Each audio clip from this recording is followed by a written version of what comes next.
for the immigrants, and I did not speak out because I was not an immigrant. Then they came for the trans people, and I did not speak up because I was not a trans person.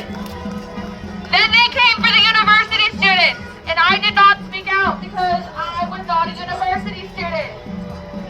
Then they came for the federal workers, and I did not speak out because I was not a federal worker.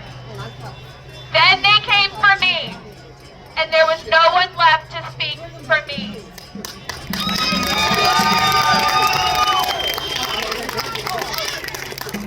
I'm standing alongside you today because it is clear this country has barreled into a constitutional crisis, and the future of democracy as we know it looms like a fragile pest for the last 248 years. I am being very intentional by using the term constitutional crisis for many reasons, but the three most glaring examples are as follows. Number one is the threat against due process for all. Just recently, the Trump administration has conducted state-sanctioned exile of a resident out of Maryland who has permanent legal status in this country.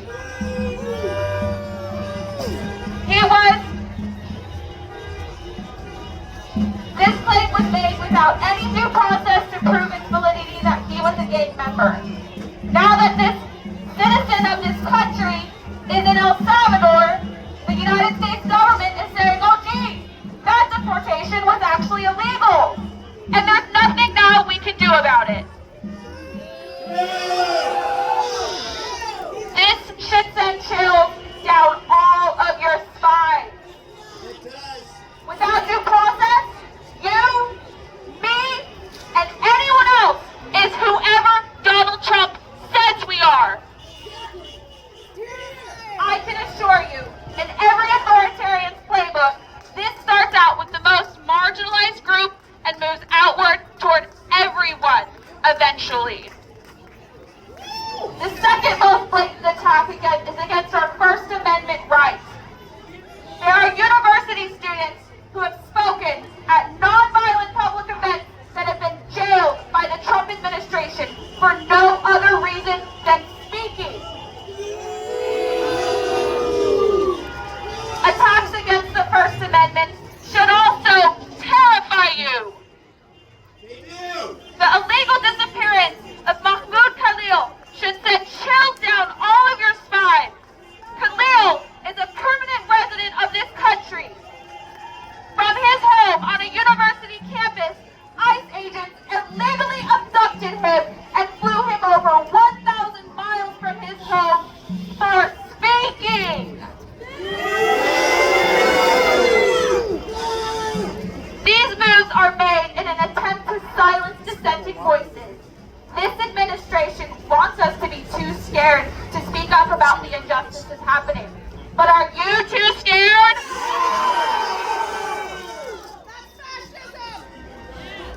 The third constitutional attack I'd like to bring up is the executive order to end birthright citizenship.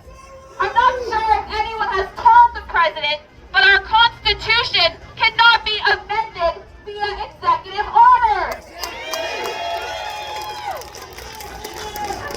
This is clearly an attempt by Trump to see if the Constitution can be his play toy that he can mold and shape to his liking. And if you're going to bypass Congress, send them all if you're not going to end them. I would say the big Congress. Let's give this guy the microphone. Thankfully, this executive order has been paused by several district courts in nationwide preliminary injunctions. And I can hear now what some people are thinking or saying. But those examples are immigrant issues. And I'm not an immigrant. The authoritarian playbook starts with marginalized groups that have a difficult time fighting back. They try to see how far they can go and how much they can get away with. They will then inevitably move outward to affect more and more of the population with each success from the previous. Speaking of illegalities and corruption, let's touch on what Elon Muskrat is doing in our federal government. The Department of Government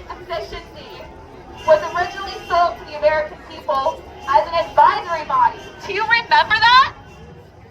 They would have no real power, right? Fast forward to the current day, and Doge has become an unelected bureaucrat with his team of unverified minions, stealing, hacking, transferring, manipulating, and deleting sensitive records of American people and governmental systems. Now, what's the big deal for you personally? You may ask yourself.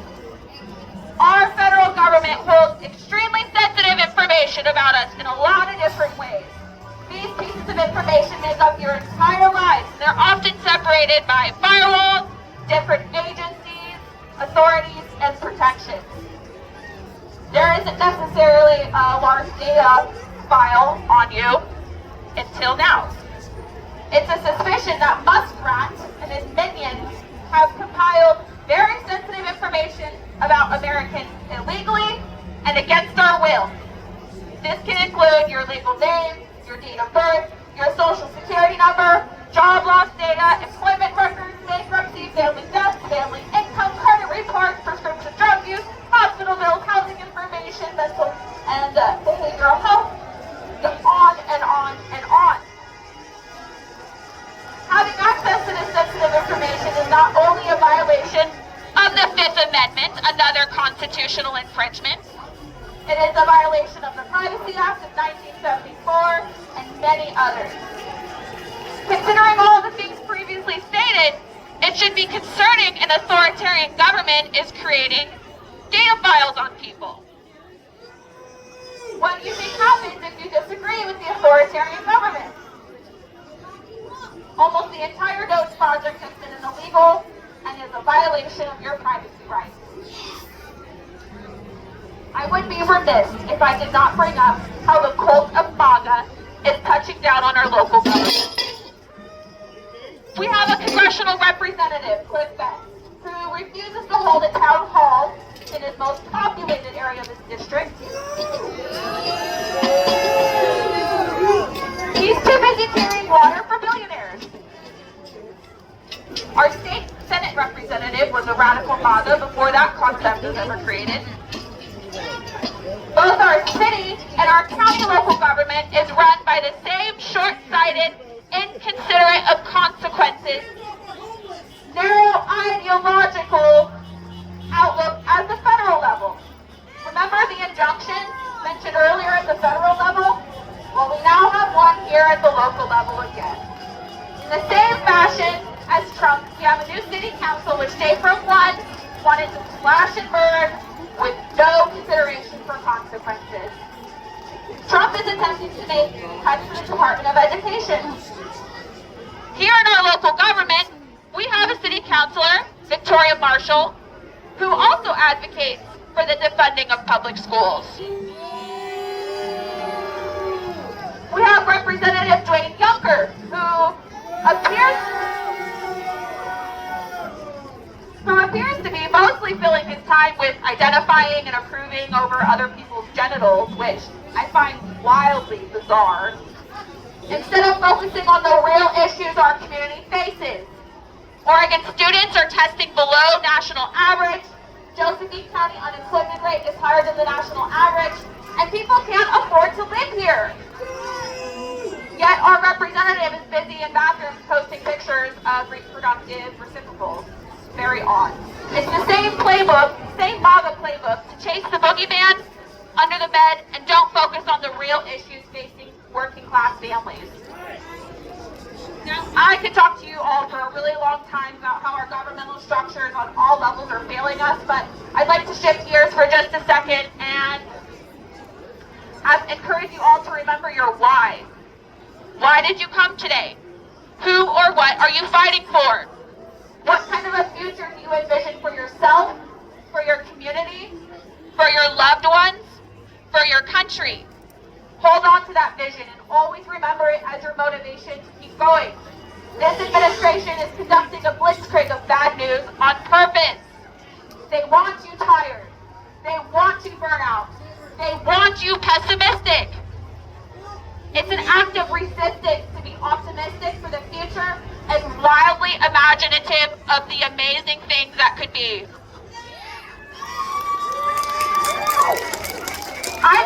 today because I took an oath years ago to protect and uphold the Constitution of this country, and I took that oath very seriously. To all of our elected officials, all the way up to our congressional representatives, especially those that are veterans, you took an oath, and remember that. Defend the Constitution of the United States of America.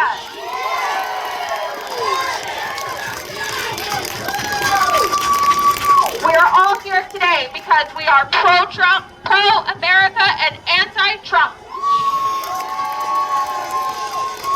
You are gathered here today on one of the largest days of mobilization since Trump took office.